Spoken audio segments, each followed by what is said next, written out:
Paris, 1942. Dans un bureau discret, dissimulé à l'intérieur de la prison de Fresnes-Romainville, se tient un officier allemand au regard froid, le capitaine Stefan von Gröning, responsable du renseignement militaire. Plongé dans ses dossiers, il entend soudain frapper à la porte. Un homme fait alors son entrée, l'air effronté mais charmeur, sourire malicieux aux lèvres. Il lance un « Guten Tag », prononcé avec un accent qui trahit aussitôt ses origines. Ses vêtements révèlent à son statut. Il porte l'uniforme rayé des prisonniers. Ce visiteur inattendu n'est pas là pour implorer une faveur, mais pour postuler à une mission hors du commun. Ce que l'Allemand ne sait pas encore, c'est qu'il recherche précisément un profil rare. Un saboteur capable de s'introduire en territoire britannique, parachuté derrière les lignes ennemies, afin de détruire une usine stratégique, l'établissement de Havilland, en Angleterre, où est fabriqué un avion qui inquiète au plus haut point la Luftwaffe, le Mosquito. Von Gröning l'examine de la tête aux pieds, sceptique. À première vue, ce prisonnier ne ressemble pas à un soldat. Mais lorsqu'il entend ses antécédents, l'intérêt surgit. Voleur dans les clubs nocturnes, virtuose en ouverture de coffre-fort, escroc doué, passionné d'explosifs, fuyard permanent et, détail crucial, britannique. 2 ans plus tôt, alors que les Spitfire et les Messerschmitt s'affrontèrent dans les cieux pendant la bataille d'Angleterre, un petit groupe d'ingénieurs d'Hatfield travaillait sur un pari audacieux, le de Havilland, DH-98 Mosquito.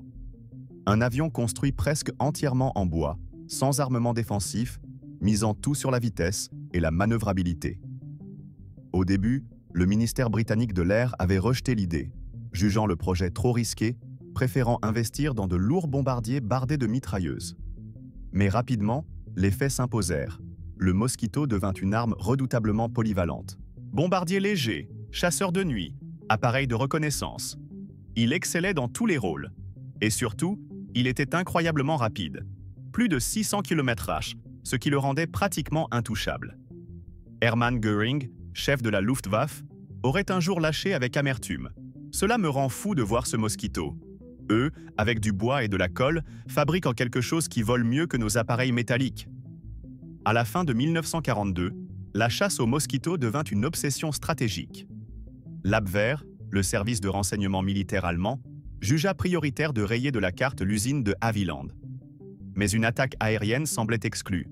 La Royal Air Force dominait les cieux, et les bâtiments étaient si bien camouflés qu'on ne les distinguait pas du ciel.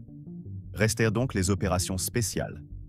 C'est dans une cellule, sur les îles anglo-normandes occupées par la Wehrmacht, qu'ils mirent la main sur leur candidat idéal, Eddie Chapman. Né en 1914 dans le nord de l'Angleterre, à Burnopfield, Chapman avait grandi sans véritable cadre. Très tôt, il développa une allergie à l'autorité. À 17 ans, il s'engagea dans la prestigieuse garde des Coldstream Guards, mais déserta rapidement pour suivre une femme. Sa cavale le conduisit en prison militaire. C'est dans les bas-fonds de Londres qu'il trouva sa véritable vocation, le crime. Spécialiste du dynamitage de coffres, meneur de la célèbre Jelly Gang, il était à la fois audacieux et charmeur, capable de dérober une montre tout en regardant sa victime droit dans les yeux. Son ascension dans le milieu interlope l'amena à côtoyer des personnalités et à mener une vie de plaisir, mais aussi de danger. Les cambriolages se firent plus ambitieux, les fuites plus risquées. Arrêté à Édimbourg après un coup manqué, il s'échappa vers Jersey, où il fut de nouveau arrêté en 1939. Condamné à 3 ans de prison, il connut le destin de nombreux détenus britanniques des îles anglo-normandes. Lorsque la Wehrmacht débarqua à l'été 1940, il passa sous la garde des nazis. Pour Chapman, ce n'était pas une catastrophe, mais une opportunité. Flairant une nouvelle chance, il offrit ses services, comme espion. À Paris, il fut transféré pour y être évalué par le capitaine von Gröning. L'idée paraissait absurde, un criminel invétéré converti en agent secret? Mais son profil intriguait. Ni patriote convaincu, ni fidèle à quiconque, recherché par la police britannique.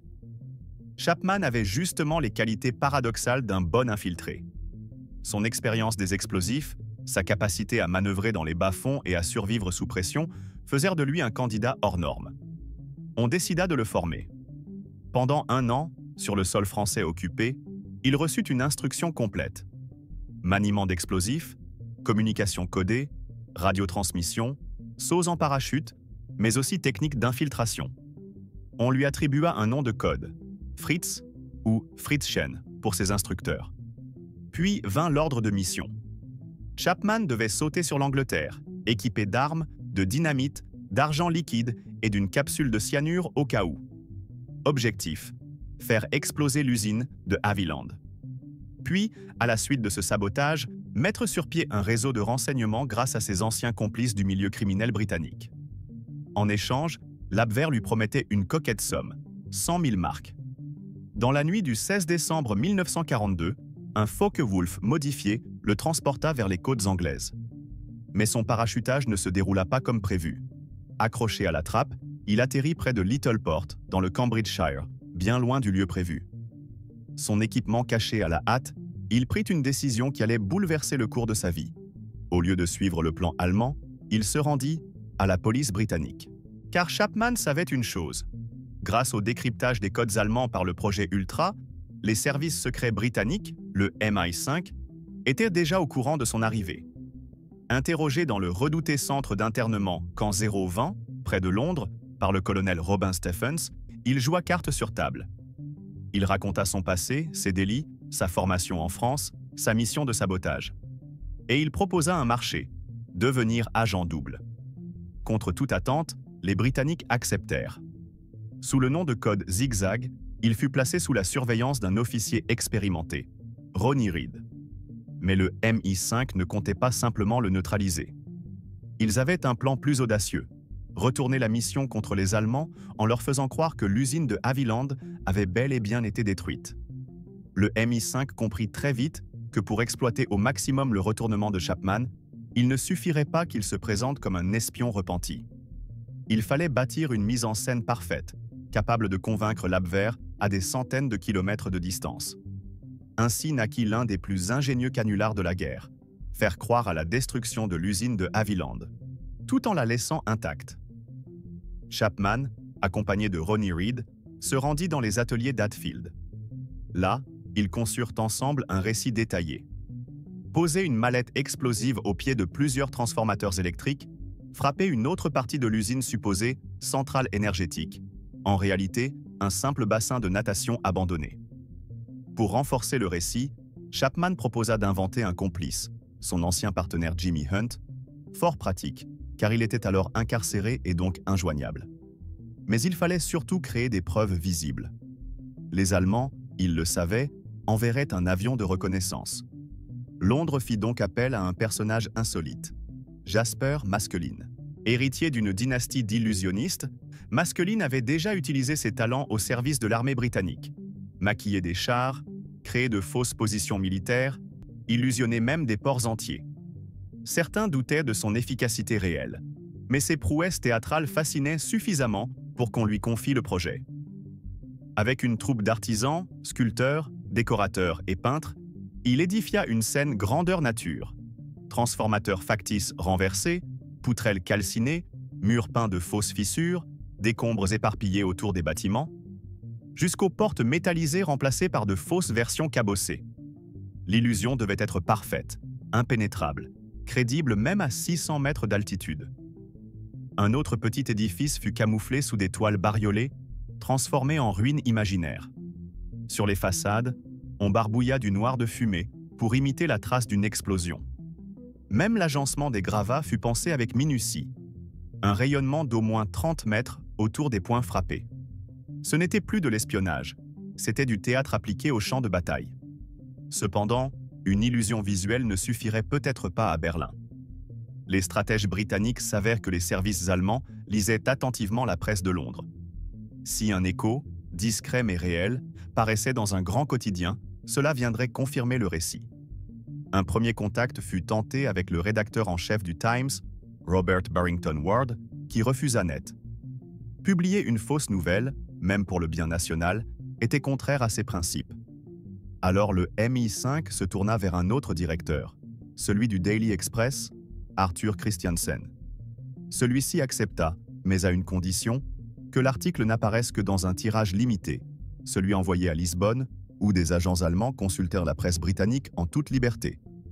De cette manière, l'histoire atteindrait sa cible sans alerter l'opinion publique anglaise. Le soir du 29 janvier 1943, choisi avec soin par les météorologues militaires, ciel limpide, nuit longue, sans lune, l'équipe de Maskelyne se mit au travail. Les ouvriers peignirent, disposèrent, noircirent, renversèrent, avec une précision quasi chirurgicale. À l'aube, le spectacle était prêt. Vu du ciel, l'ensemble semblait réduit à néant. Chapman, lui, jouait sa partition. Grâce à sa radio, il envoya aux Allemands un message chiffré annonçant la réussite du sabotage. L'un de ces signalements décrivait même la détresse d'ouvriers témoins d'une explosion nocturne. Quelques heures plus tard, le Daily Express fait paraître sa note discrète en première édition. Une explosion survenue dans une usine aux abords de Londres. On ne précise rien de plus. C'est exactement ce dont l'Abwehr avait besoin pour corroborer ses soupçons. Enfin, comme prévu, un avion de reconnaissance allemand survole Hatfield. Ces clichés confirment l'imposture. Les bâtiments semblent éventrés. À Paris, le capitaine von Gröning ne cache pas sa satisfaction. Il transmet à Chapman, via la radio, des messages de félicitations débordant d'enthousiasme. Pour lui, l'opération est une victoire éclatante. L'usine a été détruite grâce à son agent unique. En réalité, la production du Mosquito tourne de plus belle et les ateliers n'ont subi que du maquillage. Mais l'Abwehr, aveuglé par l'habileté de la mise en scène, ne soupçonne rien. Aux yeux de ses supérieurs, Chapman est désormais un héros nazi, celui qui a frappé le cœur de l'industrie ennemie. Pourtant, la partie ne fait que commencer. Car un agent ne vaut que s'il peut revenir auprès de ses maîtres, raconter, être interrogé. C'est alors seulement que le bluff prend tout son poids. Chapman doit donc retourner en zone occupée, au prix d'un voyage périlleux. Le MI5 le prépare longuement. Dans le camp 020, il subit des interrogatoires simulés afin d'éprouver son récit. Chaque détail répété, chaque mensonge mesuré. On lui apprend à conserver des silences maîtrisés, à tisser sa fable en se rapprochant toujours de la vérité. Car plus un mensonge est simple, plus il paraît solide. Le colonel Stephens, redouté pour sa rigueur, est impressionné. Chapman ne se démonte jamais. Derrière le malfrat se révèle un comédien instinctif, capable de soutenir la contradiction sous pression extrême. En mars 1943, il est prêt. Le MI5 lui forge une identité, Hugh Hanson, supposé marin sur un bateau marchand, le City of Lancaster. Avant son départ, Chapman propose un supplément d'astuce. Offrir aux Allemands une bombe camouflée en morceaux de charbon, prétendument destinée à saboter le navire. Le MI5 s'enthousiasme. Voilà qui renforcera sa crédibilité tout en donnant aux ingénieurs britanniques la possibilité d'examiner un dispositif explosif allemand. Ainsi, Chapman embarque à bord du City of Lancaster et débarque à Lisbonne. Là, à l'ambassade allemande, il remet à ses contacts l'artefact explosif en présent de loyauté. L'effet est immédiat. Les officiers allemands sont ravis par ce signe de zèle.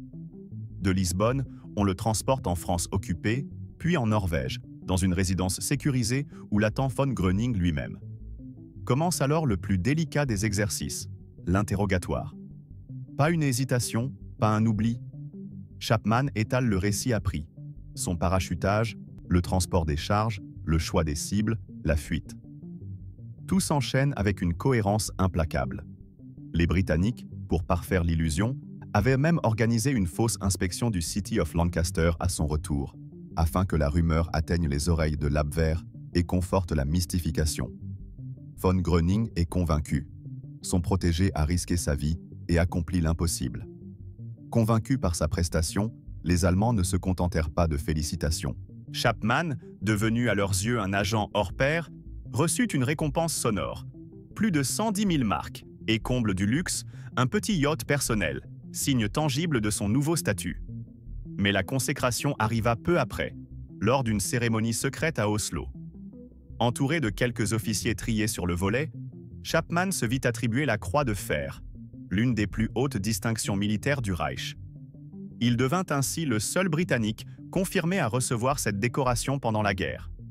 Ironie de l'histoire, un cambrioleur du nord de l'Angleterre transformé en héros, décoré, tout en servant son pays d'origine. Un fonctionnaire du MI5 nota plus tard avec un humour froid « Les Allemands finiront par aimer Chapman, mais lui ne les a jamais aimés. Il n'aimait que 3 choses, lui-même, l'aventure et sa patrie, probablement dans cet ordre. » Installé en Norvège, logé par ses mentors allemands, Chapman continua son numéro. Il observait, écoutait, photographiait discrètement les agents de l'Abwehr qu'il côtoyait jour après jour. Grâce à son rôle d'initié, il put dresser un catalogue entier d'agents ennemis pour les dossiers secrets du MI5. Les Allemands, eux, étaient persuadés de détenir leur meilleur espion en Angleterre. Ils avaient même prévu de l'y renvoyer pour d'autres opérations de sabotage. Mais Chapman, toujours guidé en sous-main par le MI5, dosait chaque information, manipulant ses supérieurs sans jamais se trahir. L'ironie de cette aventure, c'est que Chapman porta parfaitement son titre de double agent. Il jouait l'espion saboteur, mais ne détruisit jamais la moindre usine britannique. Au contraire, ces faux rapports contribuèrent à protéger des sites stratégiques en orientant l'attention allemande ailleurs. Son premier coup d'éclat, le faux attentat sur de Havilland, avait permis de préserver la production des Mosquito, ces avions plus rapides que la plupart des chasseurs ennemis. Cette continuité industrielle sauva des milliers de vies, notamment lorsque ces appareils parvinrent, quelques mois plus tard, à intercepter les redoutables fusées V1. Privé de scène officielle, Chapman trouva dans l'espionnage la scène la plus dangereuse, mais aussi la plus gratifiante. Ses talents de prestidigitateur criminel, d'escroc charmeur et de cascadeur devinrent une arme.